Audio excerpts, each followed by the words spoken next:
കോട്ടയം തിരുവാതുക്കലിൽ നാടിനെ നടുക്കിയ അരുംകൊലയുടെ കാരണം തേടുകയാണ് പോലീസ്.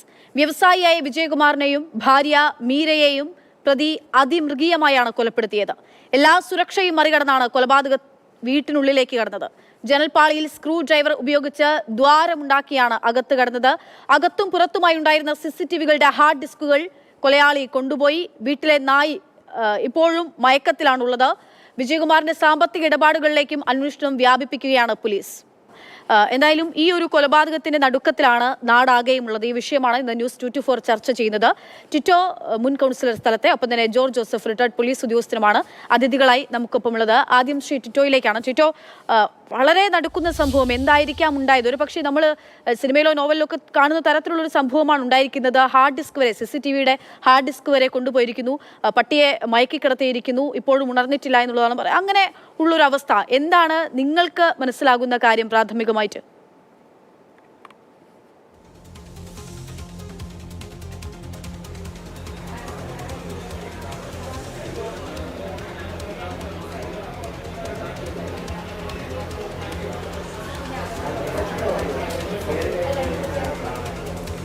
ഷിറ്റിറ്റോ, കേൾക്കാമോ?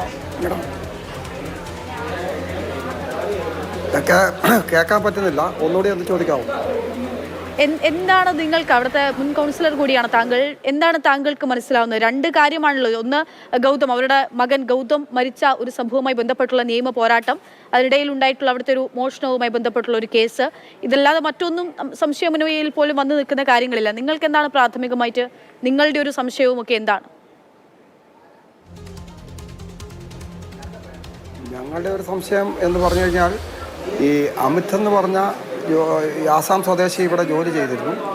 അദ്ദേഹത്തിനെ ഒരു മൊബൈൽ മോഷണ കേസിൽ നിന്ന് പിടിച്ചതിനെക്കുറിച്ച് സംബന്ധിച്ച് പിരിച്ചുവിട്ടു കഴിഞ്ഞ് അദ്ദേഹം ഇവരുടെ വീട്ടിൻ്റെ ഗേറ്റ് ചാടിക്കടന്ന് ഒച്ചപ്പാടും ബഹളവും ഉണ്ടാക്കുകയും ഈ വിജയകുമാർ പോലീസിൽ അറിയിച്ച് പോലീസ് ഇദ്ദേഹത്തെ പിടിച്ചോണ്ട് പോയി 5.5 മാസക്കാലം കോടതിയിൽ സബ് ജയിലിലിട്ടു.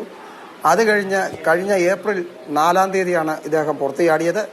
ആ പുറത്തു ചാടിയത് വഴി ഇദ്ദേഹം ഇന്നലെ വൈകുന്നേരം 8 മണിക്ക് കോട്ടയം റെയിൽവേ സ്റ്റേഷനിൽ എത്തിയതായും ആ റെയിൽവേ സ്റ്റേഷൻ്റെ പ്ലാറ്റ്ഫോം ടിക്കറ്റ് ഈ കൊലപാതകം നടന്ന വീടിൻ്റെ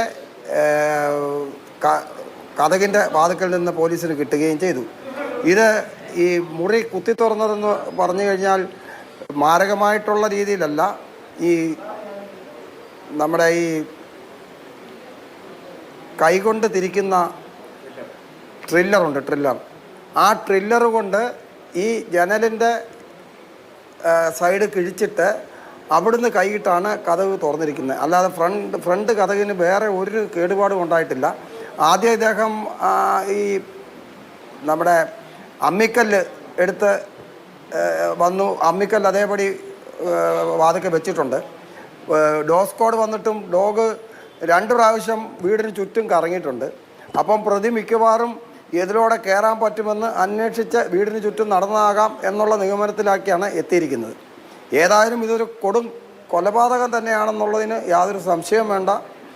ആ ഒരു സംശയത്തിൽ തന്നെയാണ് നിൽക്കുന്നത്. മറ്റേ മകൻ മരിച്ച കേസുമായി വീട്ടുകാർ താരതമ്യപ്പെടുത്തുന്നുണ്ടെങ്കിലും നമ്മളുടെ ഒരു കാഴ്ചപ്പാടിൽ അതും ഇതുമായിട്ട് ബന്ധമില്ല. ഇപ്പം CBI അത് അന്വേഷണം ഏകദേശം ലാസ്റ്റ് ഭാഗത്തിലേക്ക് കടന്നിരിക്കുകയാണ്. അപ്പോൾ വീട്ടുകാർ, അതായത് ഈ വിജയകുമാറിൻ്റെ പെങ്ങന്മാരും ഒക്കെ സംസാരിക്കുന്നത് ആ പയ്യൻ്റെ കൊലപാതകവും ആണ്. ആ കൊലപാതകവുമായിട്ട് ബന്ധപ്പെട്ട് ആണ് ഇത് ഉണ്ടായിരിക്കുന്നത് എന്നുള്ള ഒരു സംശയം അവർ പറയുന്നുണ്ട്. പക്ഷേ പോലീസ് അതെല്ലാം അപ്പാടെ നിഷേധിച്ച് അതൊരു സൈഡിൽ കൂടി അന്വേഷണം നടക്കുന്നു. ആ അന്വേഷണം നിലനിൽക്കെ തന്നെ ഈ അമിത് എന്ന് പറഞ്ഞ ആളെ ഇപ്പോഴും എൻ്റെ സംശയത്തിൽ പോലീസുകാരുടെ സംസാരത്തിൽ നിന്നും അമിത് ഗാന്ധിനഗർ പോലീസ് സ്റ്റേഷനിൽ കസ്റ്റഡിയിലുണ്ടെന്ന് തന്നെയാണ്. അത് പക്ഷേ പോലീസ് സ്ഥിരീകരിച്ചിട്ടില്ല. കാര്യം കേസിൻ്റെ ഭാഗത്തിന് എന്തെങ്കിലും കുഴപ്പം സംഭവിക്കും എന്നുള്ളത് കൊണ്ടായിരിക്കാം. മോഷണ ശ്രമം ഒന്നും നടന്നിട്ടില്ല. ശരീരത്തിലിട്ടിരിക്കുന്ന സ്വർണ്ണമാലകളും വളയും എല്ലാം അവിടെ അതേപടി കിടപ്പുണ്ട്. അതിനൊന്നും ഒരു കുഴപ്പം പറ്റില്ല. അപ്പം മോഷണ ശ്രമം അല്ല പ്രതിയുടെ ഉദ്ദേശം കൊലപാതകം തന്നെയാണെന്ന് നമുക്ക് എടുത്തു പറയാവുന്നതാണ്. ശ്രീ അങ്ങയിലേക്ക് മടങ്ങിയെത്താം. ശ്രീ ജോർജ് ജോസഫ് കൂടിയുണ്ട്. ശ്രീ ജോർജ് ജോസഫ്, നേരത്തെ അസഫ് അലി അദ്ദേഹമാണ് ഈ ഗൗതമിന്റെ മരണവുമായി ബന്ധപ്പെട്ട് അന്വേഷണം നടത്തിയപ്പോൾ അദ്ദേഹം പറഞ്ഞ ഒരു കാര്യമുണ്ട്. ഈ ഇതര സംസ്ഥാന തൊഴിലാളികളിലേക്ക് അല്ലെങ്കിൽ തൊഴിലാളിയിലേക്ക് ഇതര സംസ്ഥാനക്കാരിലേക്ക് അന്വേഷണം നീങ്ങുമ്പോൾ യഥാർത്ഥ കൊലപാതകി ഗ്യാലറിയിൽ ഇരുന്ന് കളി കാണുകയായിരിക്കാം എന്നുള്ളൊരു പ്രതികരണം അദ്ദേഹം നേരത്തെ നടത്തുകയുണ്ടായി.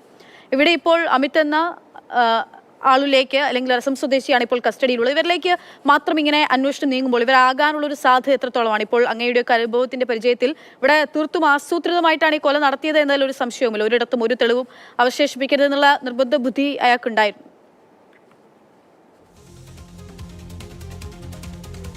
ഇല്ല, ഈ കേസിൻ്റെ സ്വഭാവം പരിശോധിക്കുമ്പോൾ മോഷണ ശ്രമം അല്ല. കാരണം ആളെ കൊന്നിട്ട് രണ്ടുപേരും ഇഷ്ടം പോലെ സ്വർണ്ണം അവിടെ ഉണ്ടാകാം, അല്ല അവരുടെ ദേഹത്തുള്ള സ്വർണ്ണം പോലും എടുത്തിട്ടില്ല. അപ്പോൾ ഒരു മർഡർ കേസ് നടത്തിയിരിക്കുന്ന മോഷണത്തിന് വേണ്ടിയിട്ടല്ല. ഇനി വ്യക്തിവൈരാഗ്യം ഉണ്ടോ? വ്യക്തിവൈരാഗ്യം കാണാനുള്ള സാധ്യത വളരെ കൂടുതലാണ്.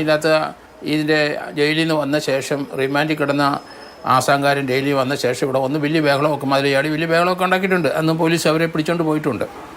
അപ്പോൾ അയാൾക്കൊരു വൈരാഗ്യം കൊണ്ട് ചെയ്യാം. അത് തന്നെയല്ല, ഇപ്പം അവിടുത്തെ എക്സ് കൗൺസിലർ പറഞ്ഞ പോലെ അവിടുത്തെ റെയിൽവേ സ്റ്റേഷനിലെ പ്ലാറ്റ്ഫോം ടിക്കറ്റ് ഒരെണ്ണം ഇവിടെ കിടന്ന് കിട്ടിയിരിക്കുന്നു.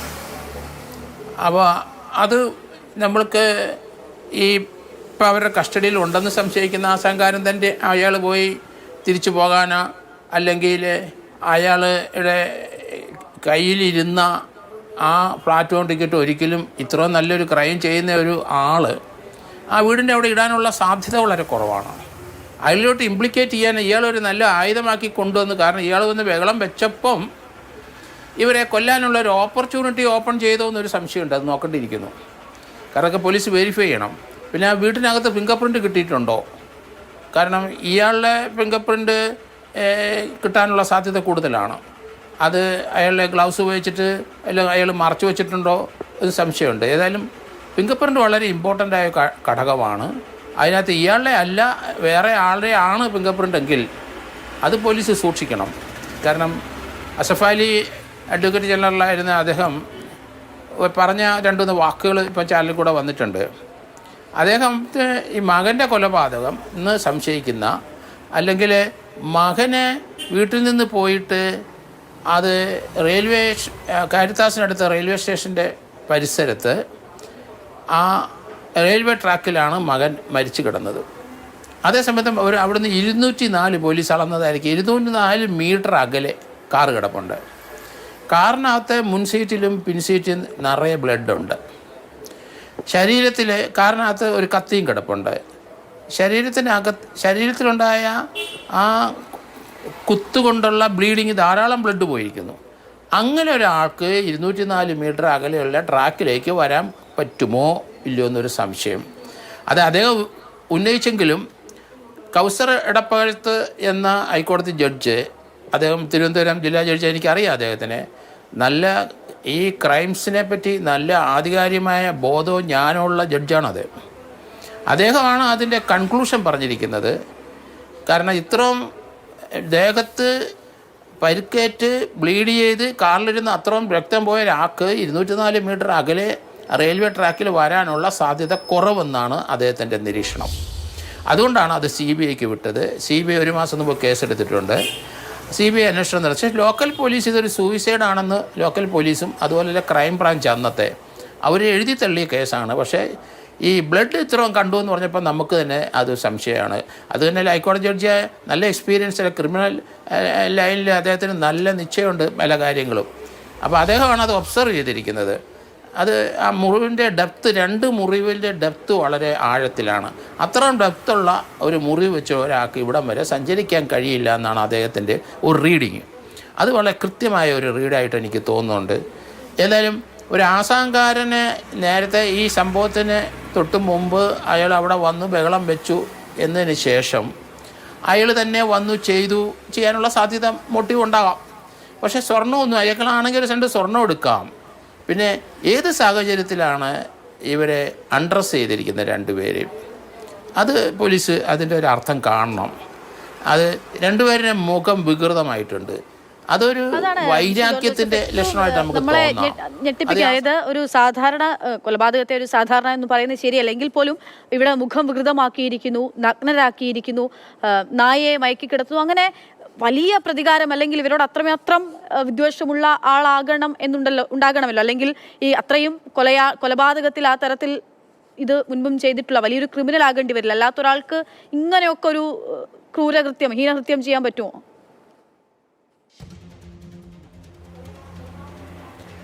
അത് ഇപ്പം ഞാൻ കൂടുതലും ആലോചിക്കുന്നത് ആ റെയിൽവേ സ്റ്റേഷനിലെ ആ ഒരു പ്ലാറ്റ്ഫോം ടിക്കറ്റ് എങ്ങനെ ഇവിടെ വന്നു.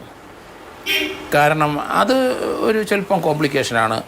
ഇയാൾ ട്രെയിൻ കയറി പോകാനാണെങ്കിൽ നേരത്തെ അവിടെ പോയി പ്ലാറ്റ്ഫോം എടുത്ത് നമ്മൾ വിചാരിച്ചാൽ തന്നെ അത് ഇവിടെ കണ്ട ഒരു കാരണവശാലും ഇവിടെ ഇട്ടിട്ട് പോവില്ല, സാധ്യത കുറവാണ്. പിന്നെ നായെ അത് വിഷം കൊടുത്തു, രണ്ടും വളരെ ആവശ്യ നിലയിൽ കിടക്കുകയാണ് രണ്ടിതായി. ഒരാൾക്ക് വന്നെങ്കിലേ മാത്രമേ ചിലപ്പം നായ ഭക്ഷണം സ്വീകരിക്കാൻ, വിഷമുള്ള ഭക്ഷണം വരെ സ്വീകരിക്കും പരിചയമുണ്ടെങ്കിൽ. പക്ഷേ പരിചയം ഇല്ലാത്ത ആളും അത് സ്വീകരിക്കാനുള്ള, കൊടുത്താലും നല്ല ഭക്ഷണമാണ് ചിലപ്പം അതിനിഷ്ടപ്പെട്ട ഒരു ഏതെങ്കിലും ഫ്ലഷ് ആണെങ്കിൽ അത് സ്വീകരിക്കുകയും ചെയ്യും. അപ്പം അത് തന്നെയല്ല, ഈ വീട് കോമ്പൗണ്ട് മുഴുവൻ നന്നായിട്ട് നല്ല ഉയരത്തിൽ കെട്ടിയിരിക്കുന്നതാണ്. പിന്നെ ഒരു ട്രില്ലർ ഉപയോഗിച്ചിട്ടാണ് എന്നിപ്പം അവിടുത്തെ എക്സ് കൗൺസിലർ പറയുന്നുണ്ട്.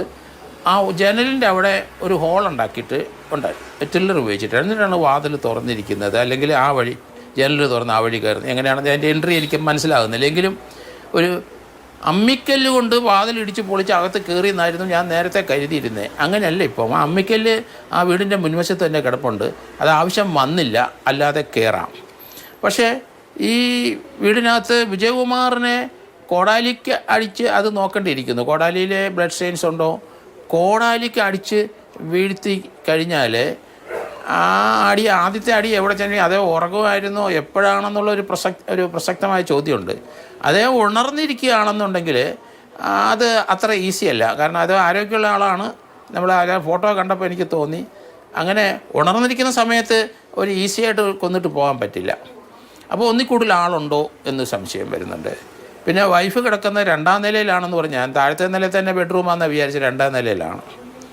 പക്ഷേ ഇതിനകത്ത് എന്തുകൊണ്ട് ഇവരെ അൺഡ്രസ് ചെയ്തു എന്നുള്ളത് അതാണ്. ഇനി അവരെ പോസ്റ്റ്മോർട്ടം കഴിഞ്ഞാൽ അതിനകത്ത് എന്തെങ്കിലും സെക്ഷുവലായിട്ട് എന്തെങ്കിലും ചെയ്തിട്ടുണ്ടോ ഇല്ലയോ എന്ന് ഇനി അറിയാനൊക്കെയുള്ളൂ. അങ്ങനെയാണെങ്കിൽ പെട്ടെന്ന് നമുക്ക് കണ്ടുപിടിക്കാൻ പറ്റും. DNA നോക്കിയാൽ ഈ ആശാങ്കാരൻ്റെ ആണോ വേറെ ആരുടെയെങ്കിലും ആണോ എന്നൊക്കെ നമുക്ക് അറിയാൻ പറ്റും. പോലീസ് അതിലേക്ക് വരുമെന്ന് ഞാൻ കരുതുന്നു. കാരണം അത്ര സൂക്ഷ്മമായിട്ട് ഇത് മുന്നോട്ട് പോകണം. കാരണം CBI എടുത്തിരിക്കുന്ന ഒരു കേസുണ്ടെന്ന് വിചാരിച്ചോണം. ആ കേസിൻ്റെ ആൾക്കാർ ഇപ്പോഴും ആക്റ്റീവായിട്ട് രംഗത്തുണ്ടെങ്കിൽ ഇതുപോലെ സംഭവിക്കാം. അവിടെ ഒരു പയ്യൻ വന്ന് വഴക്കൊണ്ട് അവനെ ഇളക്കി വിടാനും അവർക്ക് സാധിക്കും. അവരെ ഇളക്കി വിട്ടിട്ട് അവനെ കൊണ്ട് ഇത് ചെയ്യിച്ചു കഴിഞ്ഞാൽ അവനിലേക്ക് സംശയം പോകും. എന്തായാലും കുറെ ചോദ്യങ്ങൾക്കൊക്കെ ഈ പറയുന്ന പോലെ പോലീസ് ആ തരത്തിൽ തന്നെ അന്വേഷണം നടത്തുക. അങ്ങയിലേക്ക് മടങ്ങിയെത്താം. നമസ്കാരം, തിരികെ സ്വാഗതം. ശ്രീ ടിറ്റോ, മുൻ കൗൺസിലർ, അദ്ദേഹത്തിലേക്കാണ്. ശ്രീ ടിറ്റോ, എന്താണ് ഈ ഗൗതമിന്റെ മരണം? അതൊരു സ്വാഭാവികമായിട്ടുള്ള ആത്മഹത്യയാണെന്ന് പറയുന്നു, പിന്നീട് അങ്ങനെയല്ല കൊലപാതകമാണെന്നുള്ള ഈ മാതാപിതാക്കൾ ഉറച്ചു പറഞ്ഞതിന് പിന്നാലെയാണ് CBIയിലേക്കൊക്കെ കേസ് അന്വേഷണം എത്തുന്നത്. ഈ ഗൗതമിന്റെ മരണവുമായി ബന്ധപ്പെട്ട് നിങ്ങൾ നാട്ടുകാരുടെ ഒരു വിവരം എന്താണ്? നിങ്ങൾ അതുമായി ബന്ധപ്പെട്ട് നിങ്ങളുടെ അറിവ് എങ്ങനെയാണ്? ഈ ഗൗതമിൻ്റെ മരണം 7 വർഷം മുമ്പ് സംഭവിച്ചതാണ്. അത് അവരുടെ ഗൗതമിൻ്റെ വീട്ടുകാരും പറയുന്നത്, നാട്ടുകാരും പറയുന്നത് കൊലപാതകം തന്നെയാണെന്ന്. പക്ഷേ ലോക്കൽ പോലീസ് അന്വേഷണം നടത്തി അത് ആത്മഹത്യയാണെന്ന് പറയുന്നു. അത് കഴിഞ്ഞ് ക്രൈംബ്രാഞ്ച് അന്വേഷണം നടത്തി അത് ആത്മഹത്യയാണെന്ന് പറയുന്നു. അവസാനമാണ് ഹൈക്കോടതിയിൽ പോയിട്ട് ഹൈക്കോടതിയാണ് CBI അന്വേഷണത്തിന് ഏൽപ്പിച്ചത്. പക്ഷേങ്കിൽ അതിൻ്റെ എല്ലാ കാര്യങ്ങളും നോക്കിക്കൊണ്ടിരുന്നത് വിജയകുമാർ നേരിട്ടുള്ള ഇടപാടിലായിരുന്നു. അങ്ങനെ ഒരു വൈരാഗ്യം വിജയകുമാറിനോട് സംഭവിക്കാം എന്നുള്ളത് ചിലപ്പോൾ ശരിയായിരിക്കാം. പക്ഷെങ്കിൽ ഇത്രയും നാളായി, അത് കഴിഞ്ഞിനിപ്പോൾ ഈ CBIയുടെ അന്വേഷണം ഏകദേശം തീരാറായി എന്നുള്ളതാണ് എനിക്ക് അറിയാൻ പറ്റിയത്. അങ്ങനെ വന്നെന്ന് പറഞ്ഞാലും ഈ ഒരു സംഭവം അതുമായിട്ട് ബന്ധമുണ്ടോ ഇല്ലയോ എന്നുള്ളതിനെക്കുറിച്ച് നമ്മൾ നോക്കുമ്പോൾ അതുമായിട്ട് ബന്ധപ്പെടാനുള്ള ഒരു വകുപ്പില്ല. ഈ ആസാം സ്വദേശി എന്ന് പറയുന്ന ആൾ നമ്മുടെ ഈ നാട്ടിലുള്ള ആളുകളെ പോലെയല്ല, അതിഥി തൊഴിലാളികൾ. അവർ കൊടും ക്രിമിനൽസിനെ പോലെ പെരുമാറുന്ന ആൾക്കാരാണ്. ഇപ്പോൾ ഇവിടെ സംഭവിച്ചതും അത് തന്നെയാണ്. ഒരു കൊടും ക്രിമിനൽ എന്നുള്ള രീതിയിൽ തന്നെയാണ് ഈ കോടാലി കൊണ്ട് തലയ്ക്ക് അടിച്ച് തല തല്ലിപ്പൊട്ടിക്കുന്നതും ഒക്കെ ചെയ്തത്. ഈ ട്രില്ലർ ഉപയോഗിച്ച് ശരിയല്ല, അങ്ങ് അത് പറഞ്ഞുകൊണ്ട് ഞാൻ സൂചിപ്പിച്ചു പോന്നു എന്നുള്ളതാണ്. ഈ എന്തുകൊണ്ട് ഈ അമിത് അവിടെ ജോലി ചെയ്തിരുന്ന ആളാണ്, ഈ അമിത്തിനെ നിങ്ങളൊക്കെ നേരിട്ട് കണ്ട് പരിചയമുള്ള ആളാണോ? ഈ തരത്തിൽ അതായത് മോഷണ കേസ് ഉണ്ടായിരുന്നു എന്നുള്ളത് അറിയാം, അതിനപ്പുറത്തേക്ക് ഇങ്ങനെ ക്രിമിനൽ സ്വഭാവമോ അല്ലെങ്കിൽ നിരന്തര മോഷണം നടത്തുകയോ അങ്ങനെയൊക്കെ ചെയ്തിട്ടുള്ള ആളാണോ ഈ അമിത്? ഇല്ല, അല്ല. അങ്ങനെ ഈ മോഷണ കേസ് ഉണ്ടായ സമയത്ത് ആ മോഷണ കേസ് പിടിച്ച്, അത് ഫോണിൻ്റെയാണ്, അത് പിടിച്ച് ഇദ്ദേഹത്തെ ഇവിടുന്ന് ജോലിക്ക് പറഞ്ഞു വിട്ട് കഴിഞ്ഞ ഒരു ദിവസമാണ് ഇദ്ദേഹം ഇവിടെ വന്ന് ഈ ഗേറ്റ് ചാടി ഒച്ചപ്പാടും ബഹളവും പ്രശ്നങ്ങളും ഉണ്ടാക്കുന്നത്. അന്നേരം തന്നെ വിജയകുമാർ പോലീസിനെ വിളിച്ച് പറഞ്ഞ് പോലീസ് പിടിച്ചുകൊണ്ട് പോയി കേസ് ചാർജ് ചെയ്ത് സബ് ജയിലിൽ റിമാൻഡ് ചെയ്യുന്നത്. അത് ഈ കഴിഞ്ഞ ഏപ്രിൽ 4-നാണ് റിമാൻഡ് കാലാവധി കഴിഞ്ഞ് ഇദ്ദേഹം വെളിയിൽ ഇറങ്ങുന്നത്. അദ്ദേഹത്തിന് നേരത്തെ ക്രിമിനൽ പശ്ചാത്തലം ഉണ്ടെന്നൊന്നും നമുക്ക് അതിനെക്കുറിച്ച് അറിയത്തില്ല. ഇവരുടെ ഈ വലിയ മതിലും ഗേറ്റും എല്ലാം ഇവർക്ക് വെളിയിലുള്ള ആളുകളുമായിട്ട് ഒരു കണക്ഷൻ ഇല്ലാത്ത ഒരു രീതിയിലായിരുന്നു. ഇത് ഞങ്ങളൊക്കെ ഇവിടെ മത്സരിക്കുമ്പോഴും ഒക്കെ വരുന്നത്, നമ്മൾ കോളിംഗ് ബെല്ലടിക്കണം, അന്നേരം ആൾ വന്ന് നമ്മുടെ നോട്ടീസൊക്കെ മേടിച്ചുകൊണ്ട് പോകും എന്നുള്ള ഒരു രീതിയിലുള്ള ഒരാളായിരുന്നു, ഒരു സൗമ്യനായിരുന്നു. അങ്ങനെയുള്ള ഒരാളാണ്. ഇങ്ങനെ സംഭവിച്ചതിൽ ഇപ്പോൾ നാട്ടുകാർക്കെല്ലാം അതിലൊരു വിഷമമുണ്ട്. മറ്റേതെങ്കിലും ശത്രുക്കളോ അല്ലെങ്കിൽ മറ്റാരെങ്കിലുമായിട്ട് എന്തെങ്കിലും പ്രശ്നങ്ങളോ ഒക്കെ ഉണ്ടായിരുന്നോ ഈ വിജയകുമാറിനും കുടുംബത്തിനും? അല്ല, അങ്ങനെ പ്രശ്നങ്ങളോ അങ്ങനെയുള്ള ഒരു സംഭവം ഒന്നും ഉണ്ടായിട്ടില്ല. ഇദ്ദേഹത്തിന് ഇന്ദ്രപ്രസ്ഥം എന്ന് പറഞ്ഞ ഒരു കല്യാണ ഓഡിറ്റോറിയം ഉണ്ട്, അതുമൊക്കെ ആയിട്ട് നോക്കി കഴിഞ്ഞു കൂടുന്ന ഒരു ആളായിരുന്നു. ഇദ്ദേഹത്തിൻ്റെ മകള് അമേരിക്കയിലാണ്, അമേരിക്ക ഡോക്ടറാണ്. അവരെ രാവിലെ തന്നെ വിവരം അറിയിച്ചിട്ടുണ്ട്. അപ്പോൾ പുള്ളിക്ക് അങ്ങനെ വേറെ ആൾക്കാരുമായിട്ട് വിരോധമോ പുള്ളിയോട് വൈരാഗ്യമോ അങ്ങനെയൊന്നും ഉള്ള ഒരാളല്ല. വെറും തികച്ചും ഒരു സൗമ്യനായ ഒരു മനുഷ്യൻ തന്നെയായിരുന്നു. ശരി, അങ്ങനെയൊക്കെ എത്താം. ശ്രീ ജോർജ് ജോസഫ്, ഇവിടെ ഒരു അതിഥി തൊഴിലാളി, അയാൾ ഒരു തവണ മാത്രം ഈ മോഷണ കേസുമായി ബന്ധപ്പെട്ടുകൊണ്ടാണ് അയാളെ അവിടെ വീട്ടിൽ നിന്ന് പുറത്താക്കുന്നു, അതിനുള്ള ശിക്ഷ നടപടികൾ ഉണ്ടാകുന്നു. പക്ഷേ അങ്ങനെ ഒരാൾ ഇങ്ങനെയൊരു ക്രൂരകൃത്യം ചെയ്യുമെന്നുള്ളത് അതിനെ നമ്മൾ എങ്ങനെയാണ് അതിനെ നോക്കിക്കാണേണ്ടത്? ഇവിടെ പറയുന്ന വിവരങ്ങളൊക്കെ അനുസരിച്ച് ഞെട്ടിപ്പിക്കുന്ന ഒരു കൊലപാതകം കൂടിയാണല്ലോ. ഗൗതമിന്റെ കൊലപാതകം അവിടെ നിൽക്കുകയും ചെയ്യുന്ന ഒരു പശ്ചാത്തലത്തിൽ ഇപ്പോൾ നാട്ടുകാരെയൊക്കെ സംബന്ധിച്ചിടത്തോളം സ്വാഭാവികമായിട്ടും ഈ അതിഥി തൊഴിലാളികളിൽ നിന്നും പലതരത്തിലുള്ള ആക്രമണങ്ങളൊക്കെ ഉണ്ടാകുമ്പോൾ അവർക്കെതിരായിട്ടുള്ള ഒരു വികാരം ഉണ്ടാകുന്ന ഒരു പശ്ചാത്തലം ഉണ്ടെന്നുള്ളത് യാഥാർത്ഥ്യമാണ്. അതിന് മറ്റൊരാൾ ഉപയോഗിക്കുന്നതാകാനുള്ള സാധ്യതയുണ്ടോ, അതോ ഇയാൾ തന്നെയായിരിക്കുമോ? എങ്ങനെയാണ് നമ്മൾ വിലയിരുത്തേണ്ടത് ഇപ്പോൾ നമുക്ക് കിട്ടുന്ന ഈ വിവരങ്ങൾക്കനുസരിച്ച്? അല്ല, പോലീസിൻ്റെ കസ്റ്റഡിയിൽ ഇയാളുണ്ടെങ്കിൽ ഇയാളെ ഇപ്പം കൺഫ്രണ്ട് ചെയ്ത് ക്വസ്റ്റ്യൻ ചെയ്യുമ്പോൾ അത് മനസ്സിലാവും പോലീസിന്. കാരണം ഇയാൾക്കൊരു വൈരാഗ്യ മനസ്ഥിതി ഉണ്ട് എന്നുള്ള ഉറപ്പാണ്. അതാണ് ആ മതിൽ ചാടി അപ്പുറത്ത് വന്ന് ഇയാൾ ജയിലിൽ നിന്ന് വന്ന ശേഷം അവിടെ വന്ന് അക്രമം ഉണ്ടാക്കിയത്. അപ്പോൾ അങ്ങനെ ചാടുന്ന ഒരാൾ പിന്നീട് അതിലപ്പുറം ഒരു വൈരാഗ്യം ഇതുപോലെ കൊലപാതകത്തിലേക്ക് വന്ന് എത്തുമോ എന്ന് സംശയം തോന്നുന്നുണ്ട്. കാരണം അയാൾ സ്വാഭാവികമായ രീതിയിൽ പ്രതികരിച്ചു. അവിടെ ആരിശവും ദേഷ്യം വന്നപ്പോൾ മതിൽ ചാടി അപ്പുറത്ത് കിടന്ന അയാൾ വലിയ ഉണ്ടായി പോലീസ് പിടിച്ചുകൊണ്ട് പോയി വീണ്ടും കൊണ്ടുപോയി റിമാൻഡ് ചെയ്തു. അതിനുശേഷം വീണ്ടും ഇയാൾ കാരണമാണ് ജയിലിൽ പോയത്. എങ്ങനെയാണ് അപ്പം വൈരാഗ്യം കൂടാൻ സാധ്യതയുണ്ട്. പക്ഷേ ഇതിനകത്ത് 1-2 കാര്യങ്ങളാണ്. ഓപ്പറേഷൻ രീതി കണ്ടിട്ട് ഇയാൾക്കത് സാധിക്കുമോ?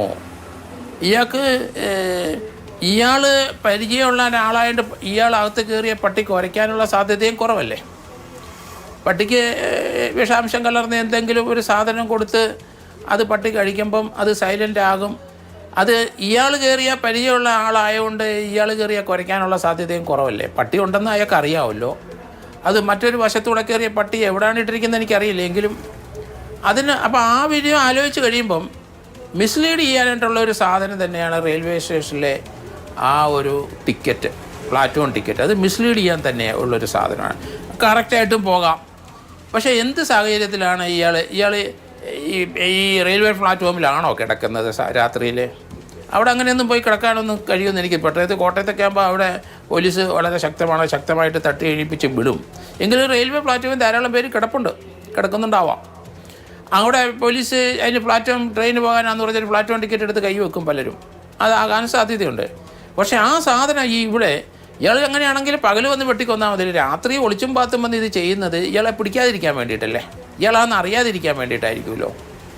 അപ്പോൾ അതുകൊണ്ട് അത് വളരെ സൂക്ഷ്മമായിട്ട് പോലീസ് ഇത് കൈകാര്യം ചെയ്യണം. കാരണം തെറ്റാനുള്ള സാധ്യത വളരെ കൂടുതൽ. 2-3 പോയിന്റ് നോക്കിക്കഴിയുമ്പം ഒരു നാച്ചുറലായിട്ടുള്ള ഫ്ലോയിൽ ഒരു മർഡർ നടക്കുന്നിടത്ത് വേറെ ഒരു സ്ഥലത്തോട്ട് മിസ്ലീഡ് ചെയ്ത് പോകാനുള്ള സാധനങ്ങൾ അവിടെ വന്നിരിക്കുന്നു. ട്രില്ലർ ഇയാളെ കുറ്റം സമ്മതിക്കുന്നെങ്കിൽ എവിടുന്ന് ആ ട്രില്ലർ ഇയാൾക്ക് കിട്ടി, ഏത് തുളച്ചത് എവിടുന്നാന്ന് അറിയണം. അതുപോലെ തന്നെ ആ പ്ലാറ്റ്ഫോം ടിക്കറ്റിൻ്റെ കാര്യം അയാൾ പറയണം. വീടിനകത്ത് ഇയാൾ ഗ്ലൗസ് ഉപയോഗിച്ചിട്ടില്ല, ഇയാളുടെ ഫിംഗർ പ്രിൻറ്റ് ഡെഫിനറ്റായിട്ട് അവിടെ ഉണ്ടാവും. പിന്നെ പിൻവശത്തെ ആ ഷെഡിനകത്ത് കോടാലി ഉണ്ടെന്ന് ഇയാൾക്ക് അറിയാം. ആ വീട്ടുകാരനാണ്, അവിടെ ജോലി ചെയ്തവനാണെങ്കിൽ അവനറിയാം അവിടെ കോടാലി ഉണ്ടെന്ന്. പല പ്ലസ് പോയിൻറ്റും മൈനസ് പോയിൻറ്റും ഉണ്ട് വളരെ. കാരണം ഇതിനകത്ത് മകനെ കൊന്നത് അയാളൊരു ബിടെക്കുകാരനാണെന്ന് ഞാൻ അറിഞ്ഞത്. അപ്പോൾ അത് CBI അന്വേഷിച്ച് അവരും ക്ലോസ് ചെയ്യാൻ പോകുന്നു. കാരണം മറ്റേ എവിഡൻസ് ഒന്നും കാണാനില്ല. 7 വർഷം മുമ്പല്ല, 2017 സംഭവമാണ്. അപ്പം എവിഡൻസ് കിട്ടാനൊക്കെ വലിയ പാടാണ്. അപ്പോൾ അവർ ക്ലോസ് ചെയ്യാതിരിക്കുന്ന സന്ദർഭത്തിലാണ് ഈ ഒരു സംഭവം ഉണ്ടാകുന്നത്. അത് എന്താണ്? അപ്പോൾ അത് ശത്രുക്കൾ ആരെങ്കിലും ഉപയോഗിച്ചിട്ടുണ്ടോ? ശത്രുത അയാൾ ക്വാമാണ്, കോയറ്റാണ് എന്ന് പറഞ്ഞിട്ട് കാര്യം. 5000 സ്ക്വയർ ഫീറ്റോളം വലിയ വീട് വെച്ചിട്ട് താമസിക്കുന്ന ആളാണ്. അപ്പോൾ അയാൾ കോമ്പൗണ്ടൊക്കെ കിട്ടി അയാൾ സ്വന്തമായൊരു ഒരു രാജ്യം പോലെ കീഴടക്കി താമസിക്കുന്ന ആളാണ്. അപ്പോൾ അങ്ങനെ താമസിക്കുന്ന ഒരാളുടെ അടുത്ത് തീർച്ചയായിട്ടും ഇയാളുമായിട്ട് എന്തെങ്കിലും അയാൾക്ക് ഇത്തരം പണം ഉണ്ടായതിൻ്റെ മാർഗ്ഗങ്ങൾ തീർച്ചയായിട്ടും പോലീസ് അന്വേഷിക്കണം. കാരണം അതിനകത്ത് ആരെങ്കിലും ചതി വന്നിട്ടുണ്ടോ, സൈലൻ്റായ ആരെങ്കിലും ചതിച്ചിട്ടുണ്ടോ, അവരിങ്ങനെയൊക്കെ ചെയ്യാനുള്ള സാധ്യത ഇവനെ നശിപ്പിക്കാനായിട്ട് തന്നെ നിൽക്കുകയും ചെയ്യും. വ്യവസായിയാണ് വിജയകുമാർ. ടിറ്റോ, വലിയ വീടാണ്. ആ വീടിൻ്റെ അവിടെ നിന്നുള്ള ദൃശ്യങ്ങളൊക്കെ നമ്മൾ കാണുന്നുണ്ട്. മറ്റ് ആളുകളുമായിട്ട് അത്ര അടുപ്പമുണ്ടായിരുന്നില്ല സമൂഹത്തിൽ എന്നുള്ള കാര്യവും നേരത്തെ അങ്ങ് തന്നെ പറഞ്ഞു. എങ്ങനെയാണ് ഈ വിജയകുമാറിൻ്റെ ഒരു പശ്ചാത്തലം, അദ്ദേഹത്തിൻ്റെ സാമ്പത്തിക ഇടപാടുകൾ, മറ്റു കാര്യങ്ങളൊക്കെ എങ്ങനെയാണ്? വിജയകുമാറിനെ സംബന്ധിച്ച് വിജയകുമാർ നേരത്തെ എയർഫോഴ്സിൽ ജോലി ഉണ്ടായിരുന്നു. അത് കഴിഞ്ഞ് വന്നു കഴിഞ്ഞ് കുറച്ച് നാൾ ഗൾഫിൽ പോയി. അത് കഴിഞ്ഞാണ് ഇപ്പോൾ ഇന്ദ്രപ്രസ്ഥം എന്ന് പറയുന്ന ഒരു കല്യാണ മണ്ഡപം കോട്ടയം തിരുനക്കര ടൗണിൽ തന്നെ ഉണ്ട്. അതുമൊക്കെ ആയിട്ട് ബന്ധപ്പെട്ട് നിൽക്കുന്ന ആളാണ്. പിന്നെ അദ്ദേഹത്തിൻ്റെ ഒരു ഇത്, അദ്ദേഹം അങ്ങനെ പ്രത്യേകിച്ച് ആൾക്കാരുമായിട്ടൊന്നും വലിയ കണക്ഷനുള്ള ആളല്ല. ആ ഒരു ഇത് വെച്ച് പുള്ളിക്ക് ഒരു സൗമ്യനാണ്. പുള്ളിയോട് അങ്ങനെ വിരോധം തോന്നാനത്തൊക്കെ രീതിയിലുള്ള പ്രവർത്തനമൊന്നും പുള്ളി അങ്ങനെ ചെയ്യാറുള്ള ആളല്ല. എനിക്ക് പുള്ളിയെ നല്ലപോലെ അറിയാവുന്നതാണ്. എൻ്റെ ഒരു ജ്യേഷ്ഠ സഹോദരനെ പോലെ നമ്മൾ കരുതുന്നയാളാണ്. ഞാൻ എൻ്റെ ഇലക്ഷനൊക്കെ നിന്നപ്പം, ഈ വാർഡിൽ നിന്നപ്പോൾ ഞാൻ പുള്ളി എന്നെ സഹായിക്കുന്ന ഒരു പുള്ളിക്ക് പരിചയമുള്ള രീതിയിലൊക്കെ നമ്മളായിട്ട് ബന്ധപ്പെട്ടു. ഞങ്ങളുടെ കരയോഗത്തിൽപ്പെട്ട ആളാണ്. അങ്ങനെയൊക്കെ നിലനിൽക്കുന്ന ഒരാളാണ്. അദ്ദേഹത്തിൻ്റെ ഭാഗത്ത് നിന്ന് ഒരു വിരോധമുണ്ടാകത്തക്ക രീതിയിലുള്ള ഒരു സംഭവങ്ങളൊന്നും ഉള്ളതായിട്ട് നമുക്കറിയില്ല. ഈ വിജയകുമാറിന്റെ അതായത് ഈ വിജയകുമാറും അദ്ദേഹത്തിന്റെ ഭാര്യയും അതിനപ്പുറത്തേക്കുള്ളവരുടെ കുടുംബം ഉണ്ടാവുമല്ലോ, ബന്ധുക്കളൊക്കെ, അവരൊക്കെ ഈ സമീപ പ്രദേശത്ത് തന്നെ ഉണ്ടോ? ഉണ്ട്. സമീപ പ്രദേശത്ത് ഒരു 100 മീറ്റർ അകലെ വിജയകുമാറിൻ്റെ പെങ്ങൾ താമസിക്കുന്നുണ്ട്. അത് കഴിഞ്ഞ് ഇവിടുന്ന് കുറച്ച് ദൂരെ മാറിയപ്പള്ളി എന്ന് പറയുന്ന സ്ഥലത്ത് വേറൊരു പെങ്ങൾ താമസിക്കുന്നുണ്ട്. അങ്ങനെ ഇവർ ബന്ധുക്കാരൊക്കെ ഉണ്ട്. ഇവർ പഴയ ഒരു കുടുംബത്തിൽപ്പെട്ട ആളാണ്. അങ്ങനെയുള്ള ഒരാണ്. ഇപ്പോൾ പുള്ളി താമസിക്കുന്ന വീടെന്ന് പറയുന്ന പണ്ടൊരു ആശുപത്രിയായിരുന്നു. നിർമ്മല ഹോസ്പിറ്റൽ തിരുവാതിക്കൽ എന്ന് പറയും. ആ ആശുപത്രി ഇദ്ദേഹം മേടിച്ച് അത് ഇടിച്ചു പൊളിച്ച് പുതിയ വീട് വെച്ചതാണ്. ബന്ധുക്കളൊക്കെ ഇപ്പോഴും ഈ കോമ്പൗണ്ടിൻ്റെ അകത്ത് അവർ വന്ന് നിൽപ്പുണ്ട്, പെങ്ങന്മാരൊക്കെ. ഈ ആശുപത്രി ഈ കുടുംബത്തിന്റെ തന്നെ ആശുപത്രിയായിരുന്നു അതോ വേറൊരു ആശുപത്രി മേടിച്ച് അങ്ങനെയായിരുന്നു? അല്ല, വേറെ ആളുടെ ആശുപത്രിയായിരുന്നു. ആ സ്ഥലം പുള്ളി വിലയ്ക്ക് മേടിച്ച് അവിടെ ആ കെട്ടിടം പൊളിച്ച് പുതിയ വീട് വെച്ചതാണ്. തിരികെ ചർച്ചയിലേക്കാണ്. ശ്രീ ജോർജ് ജോസഫ്, പല കേസുകളിലും ചില കാര്യങ്ങളായിരിക്കുമല്ലോ ഏതെങ്കിലും ഒരു ടേണിംഗ് പോയിന്റ് ആവുക, നിർണായകമായി മാറുക. ഇതിലിപ്പോൾ ഒരുപാട് സംശയങ്ങളൊക്കെ ഉണ്ടെങ്കിലും കുറേ കാര്യങ്ങളൊക്കെ ഈ പറഞ്ഞ പോലെ ട്രെയിൻ ടിക്കറ്റ്, കുറേ കാര്യങ്ങളുണ്ട്. മറ്റൊന്ന്, പോലീസിനെ സംബന്ധിച്ചിടത്തോളം വലിയ വെല്ലുവിളിയാവുകയും അതേപോലെ തന്നെ ഒരുപക്ഷെ അന്വേഷണത്തിലേക്ക് പെട്ടെന്ന് നീങ്ങാൻ വേണ്ടി പോലീസിന് മുൻപിൽ പ്രധാനമായി പോലീസിന്റെ കണ്ണിൽ കാണുകയും ചെയ്യുന്ന പോയിന്റുകൾ എന്തായിരിക്കും ഈ കേസിൽ?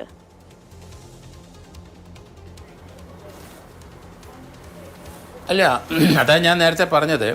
ഇപ്പോൾ ഒരു സസ്പെക്റ്റ് കയ്യിലുണ്ട്, അവൻ കുറ്റം സമ്മതിക്കുന്നുണ്ടോ ഇല്ലയോ എന്നുള്ളതാണ് പ്രശ്നം. കുറ്റം സംഭവിച്ച പ്രശ്നം തീർന്നല്ലോ. പിന്നെ പോലീസിന് ഇങ്ങനെ വേവലാതിപ്പെടേണ്ട ആവശ്യമില്ല. അത് തന്നെയല്ല, അവനത് അഡ്മിറ്റ് ചെയ്യുകയും ചെയ്യുമെന്ന് തോന്നുന്നു. പക്ഷെ അവൻ നിഷേധിക്കുമ്പോഴാണ് പ്രശ്നം വരുന്നത്. കാരണം ഞാനവിടെ പോയി ബഹളം വെച്ചു, അവരുടെ എതിർപ്പൊക്കെ കാണിച്ചൊക്കെ ശരിയാണ്, ഇത് ഞാനല്ല എന്ന് പറഞ്ഞാൽ എന്ത് ചെയ്യും? അവിടെയാണ് പ്രശ്നങ്ങൾ വരാൻ പോകുന്നത് ഡെവലപ്പ് ചെയ്ത്. അന്നേരമാണ് മറ്റു കാര്യങ്ങളെപ്പറ്റി നമ്മൾ അന്വേഷിക്കേണ്ടി വരുന്നത്. ഇവന് തന്നെ ചെയ്യാൻ പറ്റുമോ ഇല്ലയോ എന്നുള്ളതാണ് ഇത്. കാരണം ഒറ്റയ്ക്ക് കോടാലി ഉപയോഗിച്ചിട്ട് 2 പേരെ ആണ് അവൻ കൊന്നിരിക്കുന്നത്. അതിന് ചെയ്യാൻ സാധിക്കും ഉറങ്ങുന്ന സമയത്ത്. പിന്നെ ടൈം വലിയ ഇമ്പോർട്ടൻ്റ് ആണ്. എപ്പോഴാണ് ഇയാൾ കയറി? 12 മണിക്ക് ശേഷം ആയിരിക്കണമല്ലോ, അവർ നല്ല ഉറക്കത്തിലായിരിക്കണമല്ലോ. അതേ സമയത്ത് ഒരു ടില്ലർ ഉപയോഗിച്ചിട്ട് ജനൽ ഇങ്ങനെ തുളയ്ക്കൊണ്ട് വരുമ്പം അതൊക്കെ ചിലപ്പം അയാൾ ഉണരാനുള്ള സാധ്യത വളരെ കൂടുതലല്ലേ. ഇനി അയാൾ മദ്യപിക്കുന്ന ആളാണോ, രാത്രി നല്ല അല്പം അടിച്ചിട്ട് കയറി കിടക്കുന്ന ആളാണെങ്കിൽ ഒന്നും അറിയാതെ കിടക്കുന്ന ആണോ എന്ന് നമുക്കറിയില്ല. സാധ്യത അതൊക്കെ ഇനി പോലീസ് നോക്കേണ്ടിയിരിക്കുന്നു. ട്രില്ലർ ഉപയോഗിച്ചിട്ട് അതിനകത്ത് തുളയുണ്ടാക്കുമ്പോൾ തീർച്ചയായിട്ടും അല്പം ശബ്ദം ഉണ്ടാവും. പ്രത്യേകിച്ച് മുൻവശത്താണ് അത് ഉണ്ടാക്കിയിരിക്കുന്നത്. അത് തീർച്ചയായിട്ടും അയാൾ അറിയാനുള്ള സാധ്യത വളരെ കൂടുതലാണ്. പിന്നെ ഇയാൾ ഈ ആശാങ്കാരൻ അല്ലെങ്കിൽ അതെന്ന് പറയുന്ന ആൾ കസ്റ്റഡി തന്നെ കാണും. കാരണം അത് പോലീസ് ഇമ്മീഡിയറ്റ് ആയിട്ട് കസ്റ്റഡി എടുക്കുമല്ലോ. പക്ഷേ ഇയാളെ എതിർപ്പ് പ്രകടിപ്പിച്ച് കുറേ ചീത്തയും തെറിയൊക്കെ വിളിച്ചപ്പോൾ അയാളുടെ അരിശവും ദേഷ്യമൊക്കെ കുറച്ച് കുറഞ്ഞോ? പിന്നെ ഇങ്ങനെ ഒരു മർഡർ ചെയ്യുമോ? ഇത് നേരത്തെ ആ കുട്ടിയുടെ മരണം അതൊരു കൊലപാതകമാണെങ്കിൽ അത് ലോക്കൽ പോലീസും ക്രൈംബ്രാഞ്ച് അല്ല എന്ന് പറയുന്നത് CBI വന്നിട്ട് അവരും ആ ലൈനിലാണ് നിൽക്കുന്നതെങ്കിൽ ഒന്നും ചെയ്യാൻ ഒക്കില്ല. അതിനകത്ത് ഡൗട്ട് കൂടുതലാണെങ്കിൽ തീർച്ചയായിട്ടും ഈ കേസും അതുമായിട്ട് കണക്ട് ചെയ്ത് തീർച്ചയായിട്ടും വരണം. അതുകൊണ്ട് പോലീസ് വളരെ സൂക്ഷ്മമായിട്ട് വേണം ഇതിനകത്ത് പോകാൻ. CBI അറിബറിയായിട്ട് അവരുടെ കേസ് ചിലപ്പം കുറയാനായിട്ടായിരിക്കും നിൽക്കുന്നത്. കാരണം വളരെ ഈസിയാണ്. ക്രൈംബ്രാഞ്ചും ലോക്കൽ പോലീസും പറഞ്ഞ ആ ഫൈൻഡിങ് തന്നെ CBI വന്നു കഴിയുമ്പം വളരെ ഈസിയാണ് അവർക്ക് ആ കേസ് ക്ലോസ് ചെയ്ത് അന്വേഷണം നിർത്തിക്കൊണ്ട് പോകാൻ. അപ്പോൾ അതുകൊണ്ട് ഈ ഒരു കേസിനെ സംബന്ധിക്കുന്ന ചില കാര്യങ്ങൾ പൊരുത്തപ്പെടുന്നില്ല എന്ന് എനിക്ക് തോന്നുന്നു. അതൊന്നാണ് റെയിൽവേ പ്ലാറ്റ്ഫോമിലെ ആ ടിക്കറ്റ്. വീടിൻ്റെ അകത്തത്തെ ഫിംഗർ പ്രിൻ്റ് കിട്ടിയോ ഇല്ലയോ എന്ന് എനിക്കറിയില്ല. ഇയാളുടെ ധരിച്ചിരിക്കുന്ന ഡ്രസ്സ് കിട്ടിയിട്ടുണ്ടെങ്കിൽ ഇപ്പോൾ ഇട്ടിരിക്കുന്ന ഡ്രസ്സ് തന്നെയാണോ അന്നേരം, അത് പുതിയ ഡ്രസ്സാണോ? ഇയാളുടെ മുറി പരിശോധിക്കണം. ഇയാൾ മർഡർ ചെയ്ത സമയത്ത് ഇയാൾ ഇട്ടിരുന്ന ഷർട്ടിൽ തീർച്ചയായിട്ടും ബ്ലഡ് ഉണ്ടാവും. അത് കസ്റ്റഡിയിൽ എടുത്തു കഴിഞ്ഞാൽ അയാൾ തന്നെ അവിടെ ഉണ്ടായിരുന്നു, ഇയാളുടെ പ്രസൻസ് ഉണ്ടായിരുന്നെന്ന് ഉറപ്പാണ്. അപ്പോൾ അയാളെപ്പറ്റി കുറച്ചുകൂടെ ഡീപ്പായിട്ട് പോലീസ് ചോദ്യം ചെയ്ത് പക്ഷേ അഡ്മിറ്റ് ചെയ്യുന്നുണ്ടെങ്കിൽ വളരെ ഈസിയാണ്, കേസ് പെട്ടെന്ന് ഡിറ്റക്ഷനായി. അങ്ങനെയാണെങ്കിൽ പിന്നെ CBI അവരുടെ കേസുമായിട്ട് മുന്നോട്ട് പോയാൽ മതി പോകുന്നെങ്കിൽ. പക്ഷേ ഇവിടെ ഇതൊരു മർഡർ ഒറ്റയ്ക്ക് ചെയ്യാൻ പറ്റുമോ, വേറൊരാളുടെ സഹായം ഉണ്ടോ എന്നുള്ള പ്രശ്നമുണ്ട്. പിന്നെ വേറൊരാളുകൂടെ ഉണ്ടെങ്കിൽ പട്ടി കുരയ്ക്കാൻ സാധ്യത. ഇയാളുണ്ടെങ്കിൽ പട്ടി കുരയ്ക്കാതെ ഇരിക്കാം. അപ്പോൾ ആ പട്ടിക്ക് ഈ വിഷാംശം കലർന്ന ഫുഡ് കൊടുത്തിട്ടുണ്ടാവും, ഇറച്ചി കൊടുത്തിട്ടുണ്ടാവും. ഏതായാലും പട്ടി അങ്ങാനും മരിച്ച് പോകുന്നെങ്കിൽ അല്ലെങ്കിൽ ചത്തു പോകുന്നെങ്കിൽ അതിനെ പോസ്റ്റ്മോർട്ടം ചെയ്യണം. കാരണം അകത്തോട് തന്നെ ഫുഡ് എന്താണെന്ന് അറിയാൻ പറ്റും, അതിനകത്ത് ഏത് പോയിസനാണെന്ന് അറിയാൻ പറ്റും. വളരെ അവശ്യ നിലയിൽ 2 പട്ടി നിൽക്കുന്നതെന്ന് പറയുന്നു, അറിയില്ല. ഏതായാലും അങ്ങനെ വാർത്തകൾ വന്നുകൊണ്ടിരിക്കുകയാണ്. അപ്പോൾ അത് ഞാൻ ഒരു അന്വേഷണത്തിൻ്റെ ഒരു മികവുറ്റ ഒരു അന്വേഷണം കൊണ്ടുപോകാൻ വേണ്ടിയിട്ടാണ് പറയുന്നത്. പട്ടിയെ മരിക്കുന്നെങ്കിൽ പോസ്റ്റ്മോർട്ടം ചെയ്യണമായിരുന്നു. കാരണം അതിൻ്റെ വിസറായിക്കകത്തുള്ള ഫുഡ് എന്താണ് എന്ന് തീർച്ചയായിട്ടും അറിയണം. അത് എവിടെ കിട്ടും, ഇറച്ചിയാണോ, എന്താണ് കൊടുത്തത്, അതിൻ്റെ ഏത് സാധ്യതയുണ്ടോ? അങ്ങനെയും പോലീസ് അന്വേഷിക്കുമായിരിക്കുമോ? ഒരാൾക്ക് ഒറ്റയ്ക്ക് ഇങ്ങനൊരു കൃത്യം നടത്താൻ, അതായത് രണ്ടു പേരാണ്. ഒരാളപ്പോൾ സ്വാഭാവികമായിട്ടും ഒരാളെ ആക്രമിക്കുന്ന സമയത്ത് മറ്റേ ആളെ തടയാൻ ശ്രമിക്കുകയും അടുത്ത നീക്കം നടത്തുകയും ചെയ്യുമല്ലോ. അതെന്തായാലും വൈഫ് 2ാം നിലയിൽ തന്നെയാണല്ലോ മരിച്ച് കിടക്കുന്നത്. അതുകൊണ്ട് അവർ അറിഞ്ഞിട്ടുണ്ടാവില്ല ഈ താഴത്തെ മർഡർ. ഇപ്പം ഷിൻഡോ പറഞ്ഞപ്പോഴാണ് 2ാം നില. ഞാൻ വിചാരിച്ചു താഴത്തെ നിലയിൽ തന്നെ അവരുടെ ബെഡ്റൂമിൽ കിടന്നു എന്നുള്ളതാണ്. അത് പിന്നെ അത് ഏതായാലും പോലീസ് പോസ്റ്റ്മോർട്ടത്തിൽ അറിയണം. ഏതെങ്കിലും രീതിയിൽ അവരെ റേപ്പ് ചെയ്തിട്ടുണ്ടോ എന്നുള്ള അറിയേണ്ടിയിരിക്കുന്നു. അങ്ങനെയാണെന്നുണ്ടെങ്കിൽ അതിൻ്റെ DNA അവർ തീർച്ചയായിട്ടും അതിൻ്റെ DNA എടുക്കാൻ പറ്റും. സെമ്മൻ്റെ DNA എടുത്താൽ അത് വെച്ചിട്ട് തീർച്ചയായിട്ടും ആളിലേക്ക് പെട്ടെന്ന് എത്താൻ സാധിക്കും. ഇയാളാണെങ്കിൽ ഈ അസാങ്കാരൻ തന്നെയാണെങ്കിൽ നമുക്ക് ആ DNA വെച്ച് പ്രൂവ് ചെയ്യാൻ പറ്റും അയാളുടെ ഇൻവോൾവ്മെൻറ്റ്. കേസ് നല്ലൊരു ഡിറ്റക്ഷൻ ആവുകയും ചെയ്യും. കാരണം ഒറ്റയ്ക്ക് ചെയ്യാനുള്ള സാധ്യത കൂടുതൽ. ആലുവ കൂട്ടക്കൊല ഞാൻ അന്വേഷിച്ച ആ സമയത്ത് അത് 6 പേരെ കൊന്ന് അത് നിലത്ത് കിടക്കുന്നു, വൈഫ് ബെഡിൽ.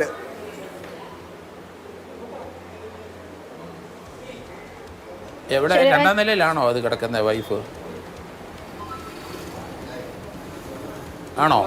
എനിക്കറിയില്ല. അത് രണ്ടാം നിലയിലാണെന്ന് ഇപ്പം ഷിൻഡോ പറഞ്ഞപ്പോൾ. അല്ല സാർ, രണ്ടാം നിലയല്ല, ഒന്നാം നില തന്നെ. അവരുടെ ബെഡ്റൂമിലാണ് അവർ വൈഫ് കിടന്നത്. ഈ വിജയകുമാർ കിടന്നത് ഈ വിസിറ്റേഴ്സ് റൂമിൽ, അതായത് നമ്മൾ ഈ കതക് തുറക്കുന്നതിൻ്റെ നേരെ കാണുന്ന അവിടെ ആ നിലത്ത്. അപ്പോൾ കഥേൻ്റെ അടുത്ത് വിജയകുമാർ വന്നിരിക്കാവില്ല സാധ്യത കൂടെ. പക്ഷെ അത് അങ്ങനെയെങ്കിൽ ഇത് ഒരാളല്ല എന്നൊരു എന്താണ്, അത് വളരെ ദുരൂഹമാണ്. വിജയകുമാർ കിടക്കുന്ന പൊസിഷൻ വളരെ ഇമ്പോർട്ടൻ്റ്. കഥേൻ്റെ അടുത്ത് വന്ന് കിടക്കുന്നെങ്കിൽ അവിടെ ഡ്രില്ല് ചെയ്ത സമയത്ത് ശബ്ദം കേൾക്കണമല്ലോ. അപ്പോൾ അതൊക്കെ നിങ്ങൾക്ക് ആ സ്ഥലം സന്ദർശിച്ചവർക്ക് തീർച്ചയായിട്ടും അറിയാൻ പറ്റും. അപ്പോൾ അയാൾ എഴുന്നേറ്റിരിക്കുന്നു, വന്നിരിക്കുന്നു എന്നതിൻ്റെ അർത്ഥം. അതുകൊണ്ട് പിന്നെ എങ്ങനെയാണ് എൻട്രി, അതെങ്ങനെയാണ് ഷിൻഡോ എൻട്രി എങ്ങനെയാണ്? ആ വാതിൽ കൂടെ തന്നെ കയറിയോ അതോ അതേപ്പറ്റി അതിന് സംശയം കൂടിയുണ്ട്. ചിലപ്പോൾ വെളിയിൽ ബഹളം കേട്ടപ്പോൾ വിജയകുമാർ വന്ന് കതക് തുറക്കാനും ആ കതക് തുറന്ന സമയത്ത് ഈ കൊലപാതകി ചിലപ്പോൾ തള്ളിയിടാനും ചാൻസ് ഉണ്ട് എന്നുള്ളതാണ് എൻ്റെ ഒരു ഇത്. പോലീസിൻ്റെ നിഗമനം അറിയില്ല. അല്ല, അതൊക്കെ ഇനി വളരെ സൂക്ഷ്മമായിട്ട് പരിശോധിക്കണം പോലീസ്. അത് ഈ ഒരാൾ കസ്റ്റഡിയിലുണ്ട്, ചിലപ്പോൾ അവൻ കുറ്റം സമ്മതിച്ചു എന്ന് പറയാൻ. കാരണം അവന് ഏതായാലും രാത്രി വന്ന് ഈ ഓപ്പറേഷൻ നടത്തിയപ്പം കുറ്റം സമ്മതിക്കാനുള്ള സാധ്യത വളരെ കുറവാണ്. കാരണം അങ്ങനെയാണ് അതിൻ്റെ ഓപ്പറേഷൻ രീതി. ഒരു കാര്യം കൂടി ചോദിച്ചോട്ടെ, ഈ അമിത് എത്ര കാലമായി അസം സ്വദേശിയാണെന്ന് അറിയാം, ഇവരുടെ വീട്ടിൽ ജോലി ചെയ്തിരുന്ന 1 വർഷം എന്നറിയാം. അതിനപ്പുറത്തേക്ക് ഈ കോട്ടയത്തേക്ക് ഇയാൾ എത്തിയിട്ട് എത്ര കാലമായി എന്നതിനെ പറ്റിയൊക്കെയുള്ള അറിവുണ്ടോ? കോട്ടയത്തേക്കോ കേരളത്തിലേക്കോ എത്തിയിട്ട് എത്ര വയസ്സ് പ്രായമുള്ള ആളാണ് ഇയാൾ? അതിഥി തൊഴിലാളികൾ ഒരുമിച്ചാണോ ഇവർ താമസിക്കുന്നത്? ഇയാൾക്ക് കുടുംബമുണ്ടോ ഇവിടെ? അങ്ങനെയുള്ള വിവരങ്ങളൊക്കെ ഒന്ന് പറയാമോ?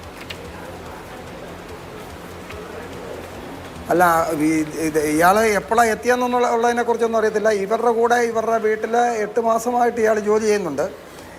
ഇവരുടെ ഈ കല്യാണ മണ്ഡപത്തിൽ ഇടയ്ക്ക് അവിടെ ക്ലീനിങ്ങിനുമൊക്കെ പോകാറുണ്ട്. ഇയാൾ എൻ്റെ ഒരു കണക്കിൽ ഈ വീട്ടിൽ തന്നെയാണ് താമസിച്ചുകൊണ്ടിരുന്നത് എന്നുള്ളതാണ്. ഒറ്റയ്ക്കാണോ ഇയാൾ താമസിച്ചത് അതോ?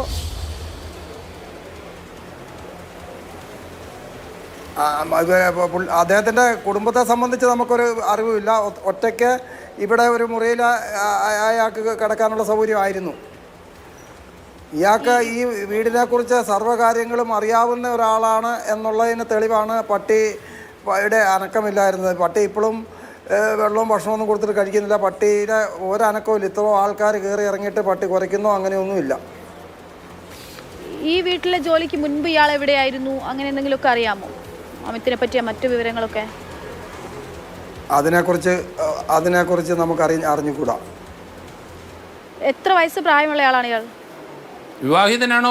വയസ്സെത്ര പ്രായമുള്ള ഇയാൾക്ക്? എന്തോ ഇയാളുടെ ഒരു പ്രായം ഏത് ഇതിൽ പെടുന്ന ആളാണ്? മധ്യവയസ്കനാണോ, വൃദ്ധനാണോ, അതോ ചെറുപ്പക്കാരനാണോ? ഒരു 10-50 വയസ്സ് മേളിൽ കാണും. ആരോഗ്യമുള്ള ആളാണോ? ആരോഗ്യമുള്ള ആളാണ്. ഇത് സംഭവം ഈ മോഷണം, മൊബൈൽ ഫോൺ മോഷണം നടന്നു കഴിഞ്ഞ് ഇദ്ദേഹത്തെ പണിയിൽ നിന്ന് പറഞ്ഞു വിട്ടെന്നുള്ളേ ഉള്ളൂ. ഈ ബഹളം വെച്ചത് നാണ് ജയിലിൽ പോയത്. അത് കഴിഞ്ഞ് ഗേറ്റിൽ വന്ന് ബഹളം വെച്ചതിനാണ് ജയിലിൽ പോയത്. അങ്ങനെ ഏപ്രിൽ 4-നാണ് റിമാൻഡ് കഴിഞ്ഞ് ജയിലിൽ നിന്ന് ഇറങ്ങിയത്. ഈ ഏപ്രിൽ 4-ന്. അതിനിടയിൽ ഇയാൾ വീട്ടിലേക്ക് വരികയോ വീണ്ടും പ്രശ്നം ഉണ്ടായിരുന്നോ? അല്ല, ഈ ബഹളം കഴിഞ്ഞ് അകത്ത് 5.5 മാസത്തോളം ജയിലിൽ കടന്നു കഴിഞ്ഞ് അദ്ദേഹം ഇടയ്ക്കൊന്നും വന്നില്ല. ഈ വന്ന് ഈ എന്നുള്ളത് ഇടയ്ക്കൊന്നും വന്നിട്ടില്ല. ഇന്നലെ സംഭവിച്ചപ്പോഴാണ് എന്ന് തോന്നുന്നു. ഈ ഏപ്രിൽ 4 തൊട്ട് ഈ ദിവസങ്ങൾക്കിടയിൽ ഇയാളെ പിന്നെ എവിടെയായിരുന്നു? ഇയാളെ ആരെങ്കിലും കാണുകയോ അങ്ങനെ എന്തെങ്കിലും ഉണ്ടോ? ഇവിടെ ആരും ഈ അയൽവക്കത്തുള്ളവർ ആരും കണ്ടതായിട്ടോ ഒന്നും ഇതുവരെ പറഞ്ഞിട്ടില്ല. അങ്ങനെ കണ്ടിട്ടുണ്ടായിരുന്നെങ്കിൽ ഈ അയൽവക്കത്തുള്ള ആരെങ്കിലുമൊക്കെ കണ്ടിട്ടുണ്ട്, അവിടെ കറങ്ങുന്നുണ്ട് എന്നുള്ളത് അറിയാമായിരുന്നു. കാര്യം ഇവിടെ ഈ പ്രദേശത്തുള്ള ആൾക്കാരെ മുഴുവൻ എനിക്ക് അറിയാവുന്ന ആൾക്കാരാണ്. പക്ഷെ ആരും അങ്ങനെ ഒരു അഭിപ്രായം പറഞ്ഞിട്ടില്ല. ഇയാൾ അന്നാ വേളം വെച്ച് പോയിട്ട് പിന്നെ ഇങ്ങോട്ട് കണ്ടിട്ടില്ല എന്ന് തന്നെയാണ് പറഞ്ഞിരിക്കുന്നത്. ശരി, നന്ദി ശ്രീ ടിറ്റോ. ഒപ്പം തന്നെ ശ്രീ ജോർജ് ജോസഫ്. എന്തായാലും അമിത്തിനെ പറ്റിയുള്ള വിവരങ്ങൾ കൂടിയാണ് ടിറ്റോ ഇപ്പോൾ പങ്കുവച്ചിരിക്കുന്നത്. അറിയാവുന്ന കാര്യങ്ങൾ. അമിതാണ് ഇപ്പോൾ പോലീസിന്റെ കസ്റ്റഡിയിലുള്ളത്. ഇയാൾ അസം സ്വദേശിയാണ്. ഇയാളാണെങ്കിൽ ഇയാൾ കുറ്റസമ്മതം നടത്തിക്കഴിഞ്ഞാൽ കേസ് പിന്നീട് തെളിയും. പക്ഷേ ഇയാൾ കുറ്റം സമ്മതിച്ചില്ലെങ്കിലാണ് പോലീസിനെ സംബന്ധിച്ചിടത്തോളം വലിയ വെല്ലുവിളിയാവുക. മറ്റാരെങ്കിലുമാണോ, കൂടുതൽ ആളുകളുണ്ടോ, എന്തിനാണ് കൊല നടത്തിയത്, ഗൗതമിന്റെ മരണവുമായി ബന്ധപ്പെട്ടുണ്ടോ ഈ കൊലപാതകത്തിനെന്നുൾപ്പെടെയുള്ള ഒരുപാട് ചോദ്യങ്ങൾക്ക് ഉത്തരം പോലീസിന് തേടേണ്ടി വരിക.